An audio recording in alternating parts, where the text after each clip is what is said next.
Hey, salut, je suis Herman Takpo et je suis de HNC Executive Education, membre de HNC, groupe HNC Business Solution Holding.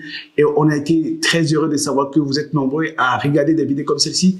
Nous sommes en train de mettre plus de 1000 vidéos, extraits de claquage digital, extraits de Executive Leadership Workshop, des cours parfaits qu'on mettra sur cette chaîne YouTube pour vous. Et si vous ne voulez absolument rien rater, vous savez ce que vous avez à faire, bien, vous vous abonnez juste là, vous ne raterez aucune de nos 1000 prochaines vidéos que nous mettrons sur cette plateforme pour vous. On se parle très vite.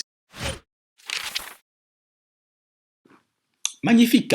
Le rôle d'un manager, c'est au-delà d'administrer, bien sûr, l'existant, d'administrer le quotidien, de s'assurer que les actions quotidiennes soient engagées. Eh bien, l'une des choses qu'il doit faire, c'est de faire évoluer les choses. Et l'une des choses, effectivement, que les ONG internationales ont l'habitude de faire, c'est, de travailler constamment à créer ce qu'on appelle du changement critique, du progrès critique. C'est-à-dire, ils partent d'une situation insatisfaisante à une situation qui devienne alors appréciable, mieux satisfaisante, en choisissant des zones claires de priorité, d'intervention, et surtout en travaillant là où elles pensent, elles sont sûres de ce qu'elles auront le meilleur niveau de résultat et de changement et d'impact possible. L'analyse d'impact sur les systèmes, l'analyse d'impact sur la situation, sur une communauté, sur une région, sur un point, c'est très très important, c'est très déterminant pour les ONG internationales. La même chose devait préoccuper le manager. Quand il hérite d'un système, quand il se retrouve à la tête d'un système, d'une organisation, d'une entité, il doit travailler donc à avoir le même niveau d'impact significatif.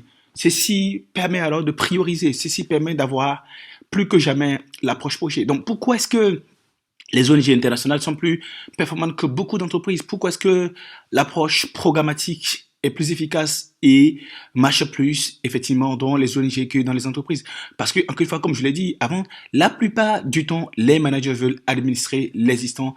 Les managers, la plupart des gens qui entrent, même parfois en tant que manager sorti de grandes écoles, pour aller dans les entreprises, n'y vont pas avec le but de créer quelque chose d'extraordinaire, de visionnaire. Ils veulent juste administrer, ils veulent juste orchestrer, ils veulent surtout appliquer des choses qu'ils ont appris à l'école, comme quoi tout doit être en place et parfait, et on vient juste occuper le poste, profiter pardonnez-moi le terme, des privilèges et des avantages et d'élever du résultat. Mais tiens, l'entreprise du 21e siècle a plus que jamais besoin de réorientation, et les managers ne peuvent plus se permettre de juste administrer les systèmes, parce que les systèmes tels qu'ils étaient ou sont actuellement ne permettront à aucune entreprise de pouvoir survivre. C'est la capacité d'adaptation, de fluctuation, d'optimisation constante qui permettra d'atteindre le niveau supérieur de résultats.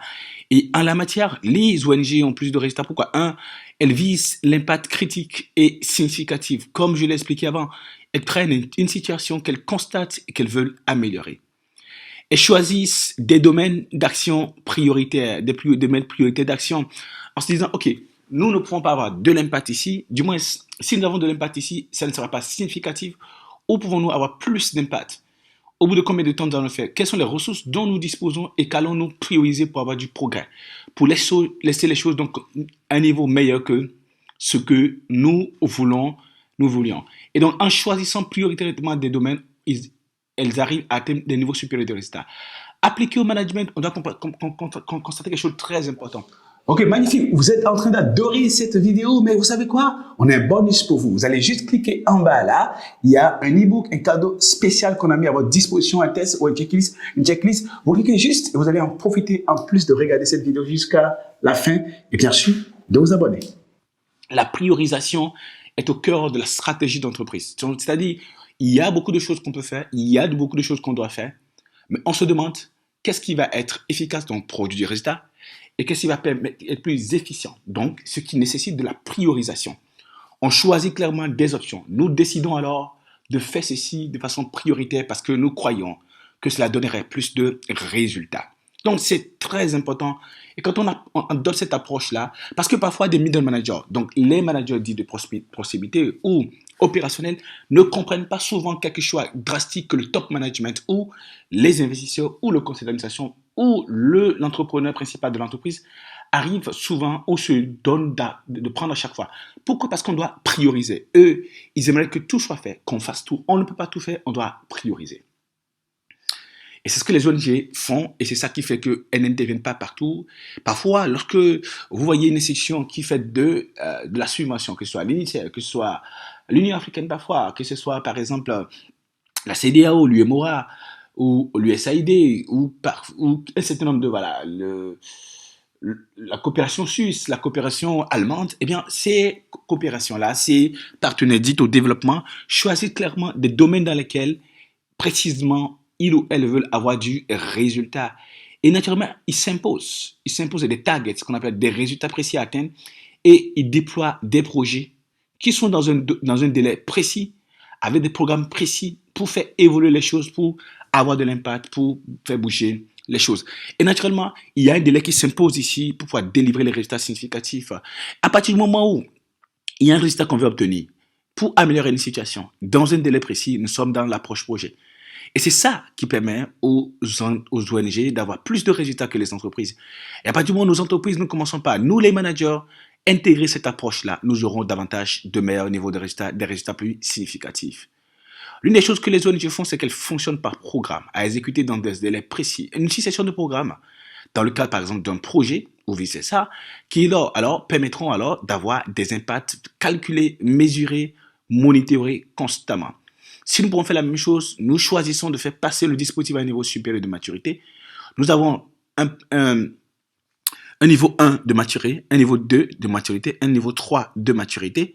Nous allons décider par exemple la première année d'atteindre le niveau 1 de maturité, par exemple, occuper 20% des parts de marché. Ensuite, en deuxième phase, atteindre le niveau 2 de maturité, par exemple, pour une entreprise, un manager RH, il va dire, j'aimerais fabriquer 3 personnes qui aient un niveau de transversalité et qui peuvent occuper l'ensemble des fonctions RH et qui peuvent me remplacer valablement. Et ensuite, je vais former une personne qui va être parmi les 3, qui va être mon backup, la personne capable de me remplacer à tout moment. Donc, il y a des programmes et il y a un délai d'exécution pour atteindre des niveaux de résultats supérieurs précis. Les ONG monitorent en général les indicateurs de performance et les actions pour aboutir aux résultats désirés. La même chose doit être faite. Donc, nous voulons atteindre des niveaux précis de résultats, des niveaux précis de croissance, des niveaux précis de maturation de nos dispositifs pour que les choses soient mieux faites et avec des optimisations qui doivent être intégrées. Et on va mesurer à quel niveau les choses doivent être pour qu'on se dise que c'est parfait. Et donc, ceci va servir de curseur et on engage constamment les actions pour aller progressivement. J'espère qu'avec ce qu'on est en train de voir au fur et à mesure, vous voyez clairement que non seulement dans nos entreprises, nous n'appliquons pas beaucoup l'approche projet et que nous devons davantage le faire. Et que c'est quand nous le faisons que nous jouons vraiment notre rôle de manager. Autrement, nous sommes dans l'exécution. Autrement, nous nous battons pour pouvoir limiter les dégâts, pour pouvoir, n'est-ce pas, sauver les meubles. Oh, magnifique. Je suppose que vous avez adoré la vidéo que vous venez de regarder. Et pourquoi est-ce que vous allez rester juste sur ça? Il y a juste une autre vidéo là. Vous cliquez juste et vous pouvez commencer par adorer nos contenus pour changer votre façon d'être et de faire, développer votre potentiel et améliorer vos résultats. On se parle très vite.